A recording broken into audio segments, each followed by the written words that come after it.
Yo guys, so nasa akin ngayon itong Xiaomi Redmi 12, isang entry-level smartphone na may premium back design, 90Hz display, big battery at meron itong 50 megapixel na main camera. Para kanino at ano ang pwede natin gawin dito sa phone na to? Yan ang pag-uusapan natin ngayon kaya wag na natin patagalin pa. Let's do this!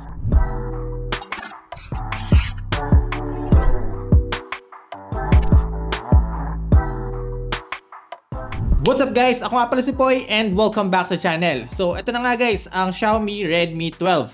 Unbox na natin to tapos pag-usapan na natin ng design. Okay, so ganito yung itsura ng box niya. Dito pa lang makikita na natin yung itsura nitong Redmi 12. Now, pagbukas natin dito, makikita na natin agad yung unit na naka-plastic pa. And then sa ilalim nito, nandito na yung mga accessories. Syempre, hindi mawawala yung SIM ejector tool. May kasama itong mga documents. Tapos, meron din tayo ditong free na case. Natuwa lang ako sa included na case kasi kakaiba siya guys. Hindi siya yung usual na clear jelly case. Ito, medyo frosted yung texture niya. Sa pinakailalim, makikita na natin yung charging brick and of course, yung kanyang charging cable na Type-C. And yun na pa yung laman ng box. Wala tayong kasamang earphones dito. And here's it guys. Ang Xiaomi Redmi 12.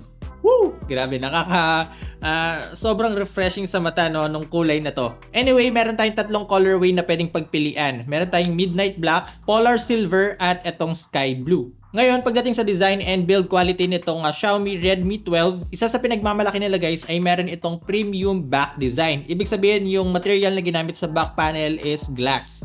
Ito yung hindi natin basta-basta nakikita sa ibang entry-level smartphone na usually hard plastic lang yung back panel nila. Kung makikita nyo dito, meron tayo ditong flat design at pagdating sa kanyang camera module, hindi ito yung usual na design na nakikita natin na merong parang may mga lalagyan yung camera, no? Ito guys, direkta na nakalagay na yung mga camera nila sa likod. Dito sa left side niya, makikita na natin dito yung kanyang SIM tray na sa may upper part and hybrid type lang siya guys. Ibig sabihin, pwede tayong maglagay ng dalawang nano SIM card or isang micro SD card at isang SIM card. Well, para sa akin sana triple card slot na lang siya. Pero mas okay naman itong hybrid type kaysa naman sa dual SIM card lang ang pwede natin gamitin. Sa upper part, yes guys, meron pa rin tayo ditong 3.5mm audio port at meron tayong IR blaster. Now, one thing lang na nabobother ako dito is yung placement ng audio jack. Mas okay sana kung nilagay nila ito sa ilalim, no? Kasi imagine guys, kapag naglagay tayo ng wired earphones dito, naka-curve yung wire. Ibig sabihin may possibility na mas madali siyang masira compare sa pag nandito siya sa ilalim,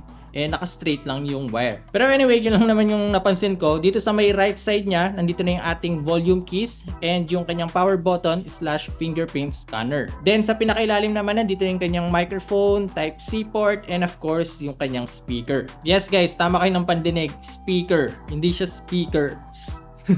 Kasi meron lang tayo ditong single firing speaker. Isang bagay din ito na kailangan nyo matandaan na bago kayo bumili. Lalo na kung yung gamit mo ngayon is meron siyang dual stereo speakers, baka manibago ka dito. Anyway, bukod sa kanyang premium glass material, meron tayo ditong IP53 rating. Ibig sabihin guys, dust and water splash resistant itong Xiaomi Redmi 12. And then out of the box, meron na siya naka-pre-installed na screen protector, so hindi mo na kailangan pang bumili. Now, pagdating naman sa display nitong Xiaomi Redmi 12, meron tayo ditong large display. Yung kanyang screen size is 6.79 inch. IPS LCD yung kanyang panel, tapos meron tayo ditong Full HD Plus resolution at meron itong 90Hz adaptive refresh rate. Medyo manipis na yung bezels nito pero mapapansin pa rin natin guys sa bandang ilalim ito or yung kanyang chin medyo makapal pa rin ng konti. Pero the good thing here is naka-punch hole na siya. Na kung titignan natin sa ibang smartphone na nasa same price segment, naka-dew drop pa rin yung iba. So yun naman yung isa sa nagustuhan ko sa display nitong Redmi 12. At saka nasa gitna pala yung placement ng punch hole, so good siya para sa akin. Okay naman yung kulay na napoproduce ng display nitong Redmi 12. Hindi rin ako nagkulang sa sharpness, okay yung details. Maganda rin ito pang nood sa Netflix, sa Disney Plus, or other streaming platform kasi guys, naka Widevine L1 security tayo dito. So makakapanood tayo dito ng HD. And then guys, nabanggit ko nga rin kanina na adaptive yung kanyang refresh rate. Meaning na kapag nakaset siya sa auto or nasa default mode, magsiswitch siya between 60 and 90 Hz depende sa ginagawa natin sa phone. Isang display feature to na gustong gusto ko talaga kasi mas makakatipid tayo sa battery. Okay, pag-usapan naman natin yung performance nito. Kumusta siya? Pwede ba natin siyang panglaro? Okay ba siya pang day-to-day task? So, para dito sa Xiaomi Redmi 12, ang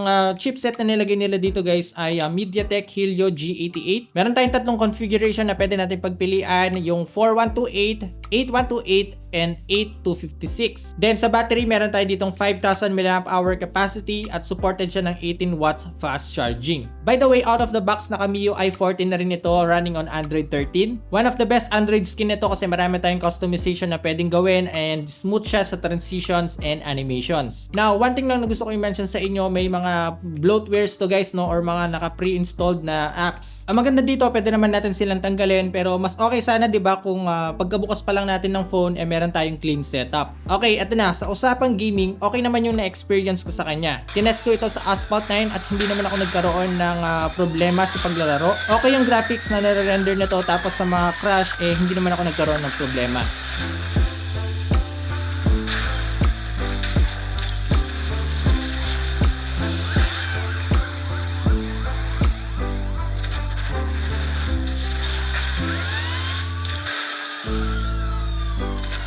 Para naman sa Call of Duty Mobile, ito yung settings na pwede natin makuha dito sa Xiaomi Redmi 12. Same sa Asphalt 9, hindi ako nagkaroon ng problema sa paglalaro. Playable siya guys at hindi rin masyado nag-iinit yung phone. Okay din yung graphics na nakuha ko dito, hindi siya malabo. Yung mga kalaban sa malalayo nakikita ko pa din naman. So overall, okay yung performance nito sa COD Mobile sa multiplayer mode.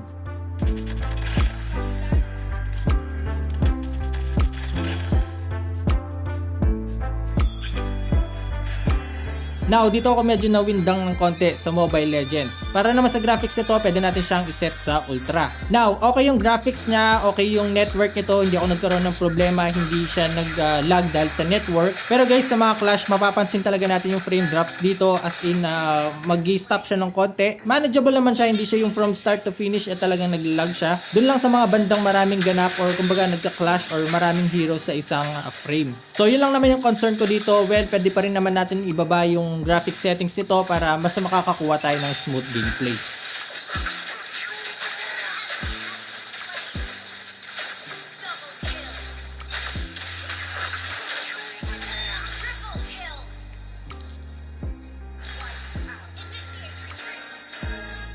Now, kumusta naman yung camera nitong Xiaomi Redmi 12? Pag-usapan natin. Meron tayong triple camera setup sa likod. 50 megapixel yung kanyang main shooter. May kasama siyang 8 megapixel na ultra wide at 2 megapixel na macro camera. Then sa harap naman guys, under the punch hole, meron tayo ditong 8 megapixel na camera. Okay naman yung mga shots na nakuha ko dito. Vivid, okay yung pagka-process sa image. Lalong-lalo na yung kanyang main camera. Eto, tingnan nyo.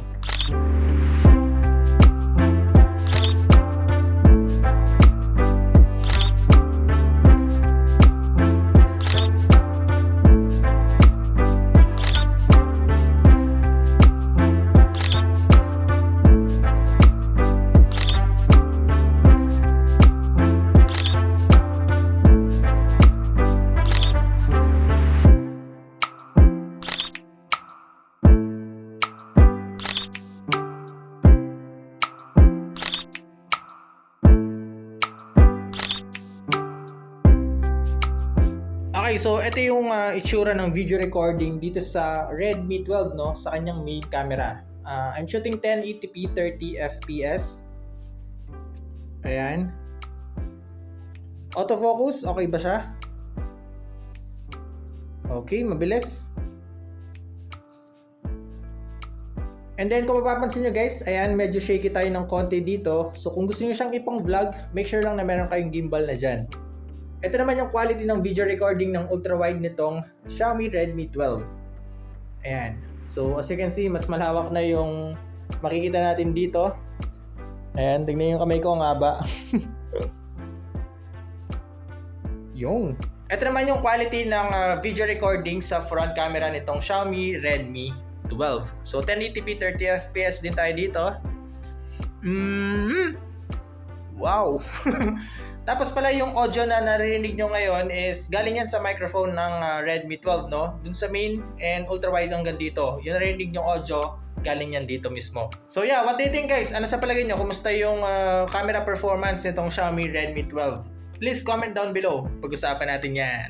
Alright, so yun na po yung ating review dito sa Xiaomi Redmi 12. Ito lang yung mga missed opportunities na napansin ko dito na sana nadagdag nila, no? So, unang-una na dyan guys, yung kanyang speaker. Mas okay din sana kung talagang meron tayong dual stereo speakers dito. Para alam niyo yun, mas may enjoy natin yung paggamit dito sa pakikinig ng music, sa panonood, pati sa gaming. Pangalawa guys, yun nga, yung placement ng audio jack dito. Mas okay sana kung nilagay nila yan dito sa ilalim. Yung kanyang charging speed. Sayang lang kasi yung charging brick na kasama sa package, 22.5 watts siya. So sana sinundan na lang nila yon. And lastly guys, yung kanyang front camera. Well, okay naman yung mga nakuha kong shots dito sa pagsa-selfie. Yun nga lang, mas maganda sana kung 12 na or 16 megapixels yung nilagay nila dito. Pero bukod dun guys, okay itong Xiaomi Redmi 12. Yun nga, meron nga siyang premium back glass design. Punch hole na siya, tapos meron pa siyang 90Hz na adaptive refresh rate. Meron siyang big battery, so magagamit talaga natin to ng maghapon. Sa mga interesado naman at gustong bumili nitong Xiaomi Redmi 12, may link ako na nilagay dyan sa description box. Check nyo na lang. Okay, so sana nag-enjoy kayo sa panonood at nakatulong itong video na to. Paano ba yan guys? Hanggang dito muna sa ngayon. Ako nga pala si Poy. Unboxing anything just for you. Nice.